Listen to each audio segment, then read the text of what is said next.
자, 이번 문제는 여러 가지 팽창의 경우에 있어서의 엔트로피 변화, 그 중에서도 시스템 엔트로피 변화와 서라운딩 엔트로피 변화, 즉 델타 S와 델타 S 서라운딩을 구해보는 문제입니다.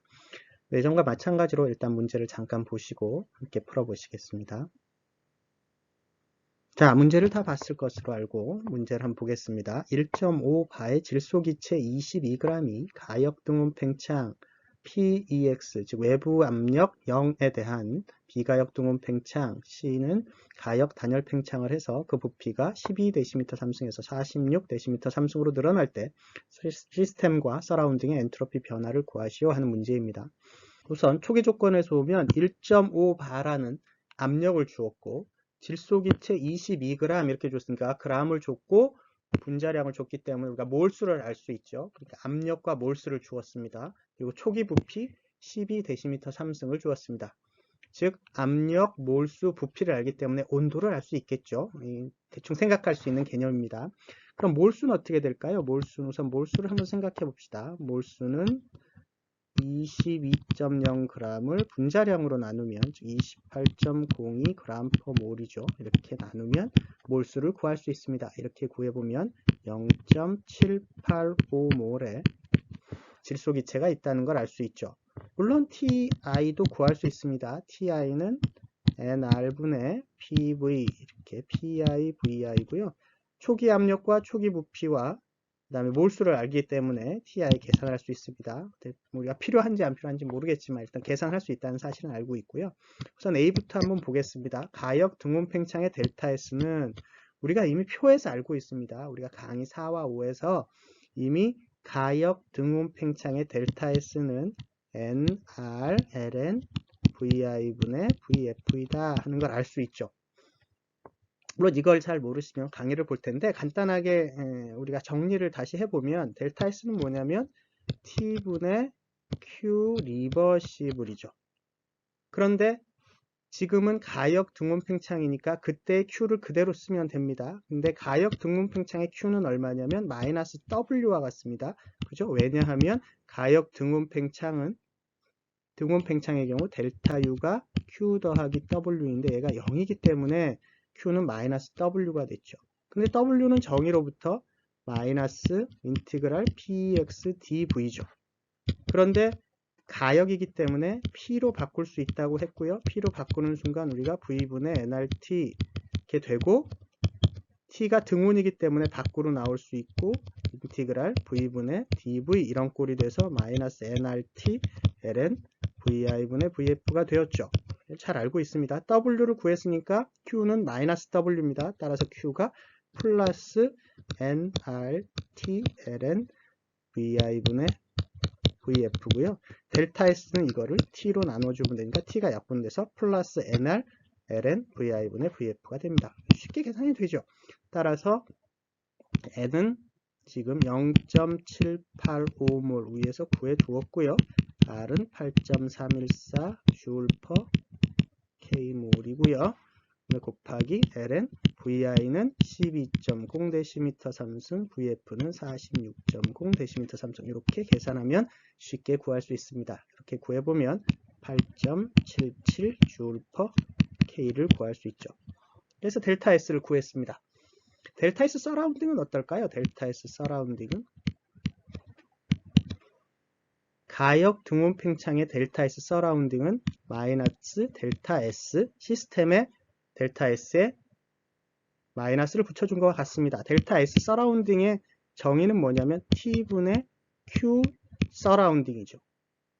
그런데 이 Q 서라운딩은 마이너스 시스템의 Q와 같고 이 Q는 앞서서 구한 플러스 nRT ln VI분의 VF이기 때문에 자연스럽게 서라운딩의 델타 S 서라운딩은 n-nr ln VI분의 VF가 됩니다. 그래서 이 값은 시스템의 서라운딩에 정확하게 부호만 마이너스 붙여준 값이 돼서 마이너스 8.77 J/K가 되고요. 이 경우에는 당연히 델타 S 더하기 델타 S 서라운딩이 이게 델타 S 토탈인데 델타 S 토탈이 0이 되죠. 부호만 다르고 크기는 같기 때문에 즉 가역에 있어서는 델타 S 토탈이 0이 됩니다. 그래서 우주 전체 엔트로피는 변하지 않는 경우가 가역 경로입니다. 자, B는 그런데 비가역 경로인데요. 특별히 비가역 경로 중에 외부 압력이 0인 상태에 대해서 팽창을 하는 자유팽창 문제입니다. 자유팽창이 PEX = 0인 비가역 팽창이죠. 비가역 팽창 문제입니다. 자, 이 비가역 등온 팽창의 델타 S는 앞서 우리가 본 것처럼 비가역 등온 팽창의 델타 S는 가역 등온 팽창의 Q를 갖다가 그대로 써야 됩니다. 그래서 Q 리버시블 이렇게 써야 됩니다. 그래서 가역 등온 팽창의 델타 S와 똑같습니다.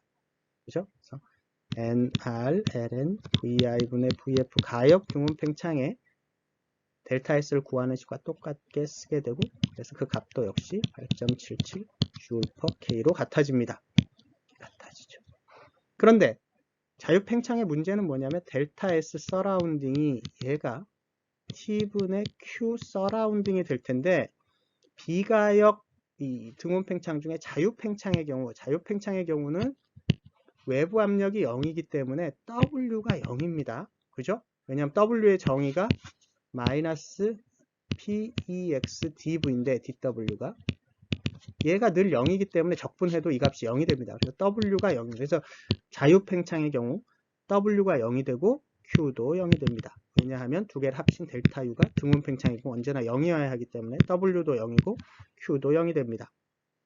즉 열이 시스템과 서라운딩 사이에 왔다 갔다 하지 않게 되는 경우죠. 1도 하지 않고 열도 움직이지 않는 케이스입니다. 따라서 얘가 0이기 때문에 델타 S 서라운딩은 0이 됩니다.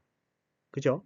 따라서 델타 S 토탈, 우리 우주 전체 엔트로피는 이 경우에는 얘와 얘를 더해서 8.77 J/K가 되기 때문에 0이 아니라 0보다 커지게 됩니다.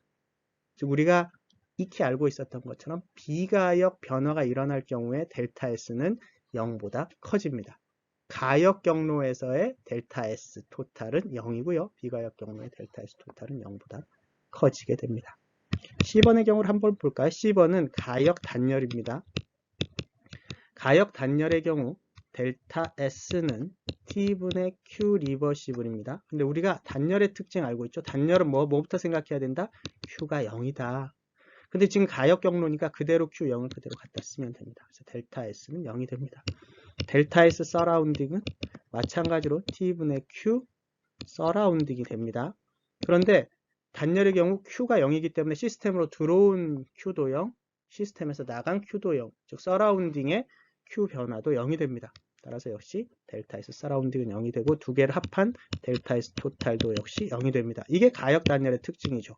시스템의 엔트로피도 제로, 서라운딩 엔트로피도 제로, 토탈 엔트로피, 즉 우주 전체 엔트로피도 제로입니다. 이렇게 해서 우리가 세 가지 케이스, 가역 등온 팽창, 그 다음에 자유 팽창, 즉 비가역 등온 팽창, 그리고 가역 단열 팽창에 대한 시스템 엔트로피 변화와 서라운딩 엔트로피 변화에 대한 문제를 풀어보았습니다.